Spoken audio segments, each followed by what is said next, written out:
Hello, everybody. I'm Kai Hoffmann. I'm the CEO of Oreninc.com, and we're here starting a new interview session with Mickey Fulp, the Mercenary Geologist, and I'm joined by Paul Harris as well, our new staff writer and editor at Oreninc.com. Welcome, Mickey. Hey, thanks a lot, Kai. Hi, Paul.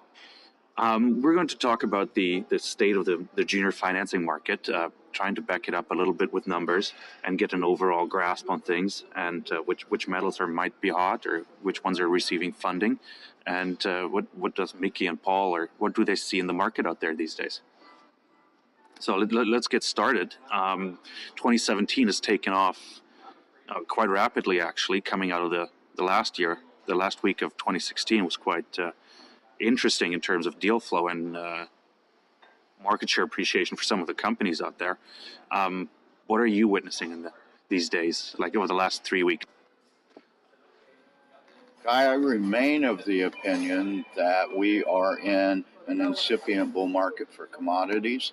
We had the 4 to 5 year down cycle within what I view as a 20 to 30 year secular trend, bull market trend, and I think that's being that opinion's being backed now by what we see. We started with 2016, essentially a year ago. Late January was the bottom of commodities.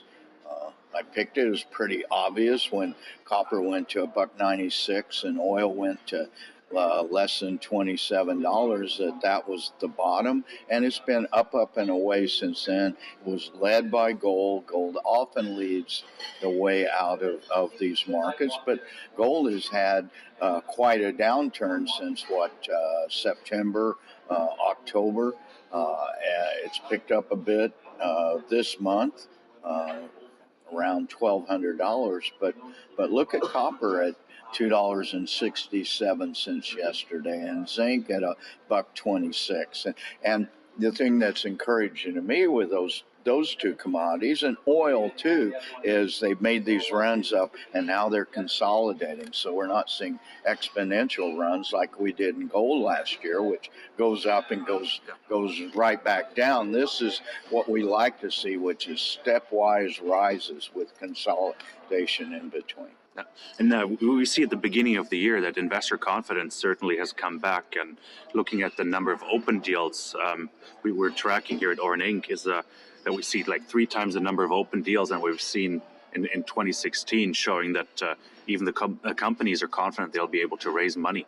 Well, there's been a lot of money on the sidelines. There's a lot of built up, perhaps, frustration with the time it's taken for this cycle to work, bear market cycle to work through. It's very reminiscent of what happened post-global economic crisis, with a lot of pent-up demand, lots of money on the sidelines waiting for the markets to turn, and really it's commodity prices driving that, and once that happens, then that money comes rushing out. Deal flows goes immediately to the juniors. We've seen the Dow hit a record over 20,000 yesterday. What do Americans and other investors throughout the world do when they, as the major markets turn more and more positive or have sustained runs, then their appetite risk increases, and it filters down. It's trickle down economics to the junior resource sector.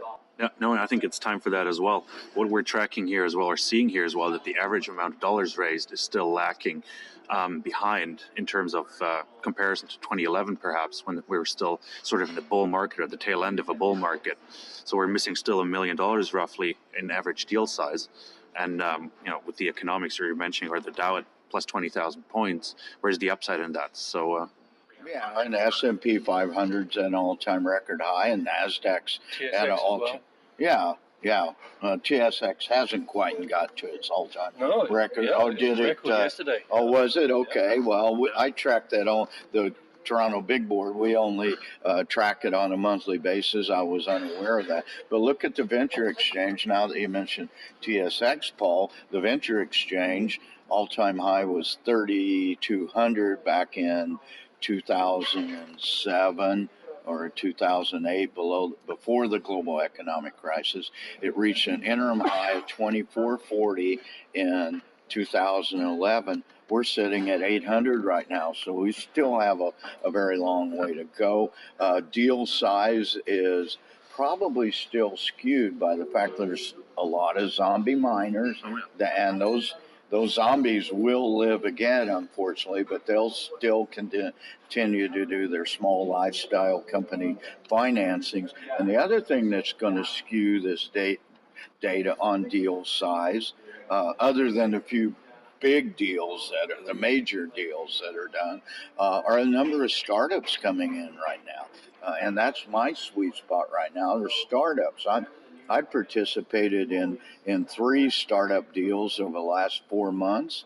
2 of those companies are public. One of those companies will still remains to go public. That will happen soon. And I'm looking at another deal right now, and it goes the whole gamut. Goes from gold to uranium to zinc. I'm looking at a copper deal right now, and so those startup deals will tend to skew your data too on size of financing. Let me back up what you mentioned earlier, the Lifeline deals, we call them here at Oreninc.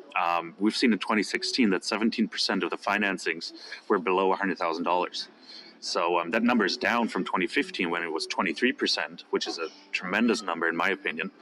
But I think we need to see more 10%, a number around 10%, that the market seems healthier, and a lot of companies still need to be fleshed out. Oh, well, yeah, and unfortunately with the bull market coming, a lot of companies that should have withered on the vine and got busted down, delisted on the venture exchange.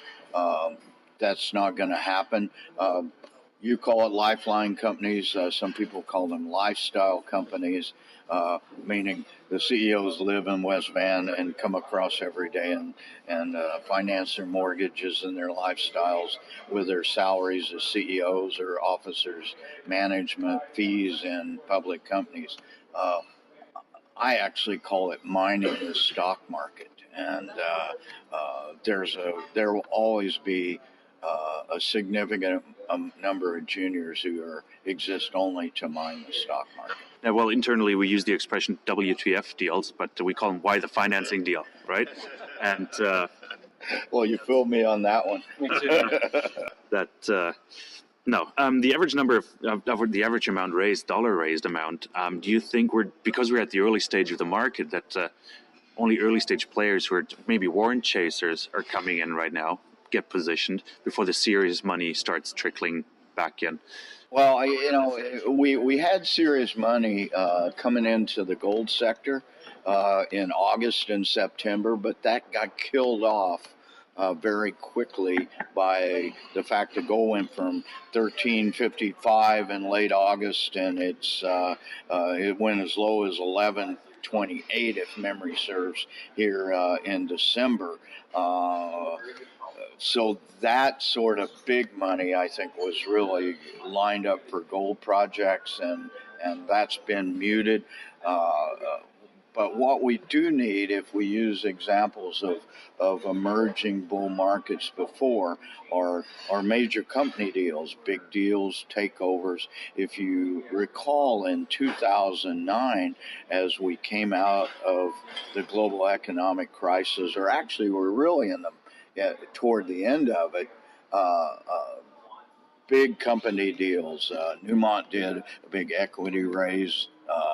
Barrick took on a bunch of debt. It was followed in the end of January by Cisco, which was nothing more than it was not a miner at that time. Raised $400 million. And these are all gold deals, and they all trickled down. I think for this thing really to take off, we need some of those big deals to be done. Doesn't necessarily have to be in gold. Base metals work too, but then that's when the real trickle down effect happens. One of the things I heard a couple of people say, the sort of junior companies I spoke to, was that the majors still need to get their confidence back to be able to deploy capital and have confidence that they're deploying it well, and they'll get a return on what they deploy. Yeah. Yep. Do you see a sector change, just looking at the numbers here again? the sector distribution. If you look at 2013 to 2015, only 56% of the investments were in pure gold plays, and we're back to 81% in gold plays. Do you think that's going to be? Well, I hope it broadens out, because, to tell you the truth, I'm much more bullish on base metals and uranium, for instance, than I am gold. I think the upside. Let's look at gold was up. Well, year over year, it was only up about 9%, but at one time during in August, it was up 29% this year. Zinc was up 60%. Iron ore essentially doubled, but all those prices remain much lower than their all-time highs or their 5-year charts. Copper was only up 17% last year, and usually in a world economic turnaround, and I think Trump's going to help stimulate that, copper will lead the way. So in terms of how far they have to go, I look at copper as having tremendous upside. I look at uranium as probably having the best upside of any commodity, because it's still mucking around at $20 to $23. Now it's up from $18 a month and a half ago or so, but that metal's got a long ways to go, and so I would hope to see the financing broaden into some more of the base metals and also the energy metal, uranium. I think that's coming. Perfect. Just to sum it up, maybe to put a bow around all of this, we just want to back up with numbers again. That here, 2016 was actually a tremendous year for financings, but in comparison again to 2011, the total number of dollars raised is still down 36%. However, we've seen that the deals, total number of deals, was only down 6%. And so I think you also need to look at that 2011 was the best year this business has ever seen. And I've been exclusively involved in the junior sector since 1993. So that's essentially a plus 20-year record now. 2011, at the end of 2010, I said it can't get any better. Well, 2011 was better. So we kind of peaked in 2011. I would use what's going on now as more as an analogy to 2009. Yeah, no, fantastic. Mickey, thank you so much. Thanks for taking the time. And Paul, thanks for joining us as well. And we'll be back.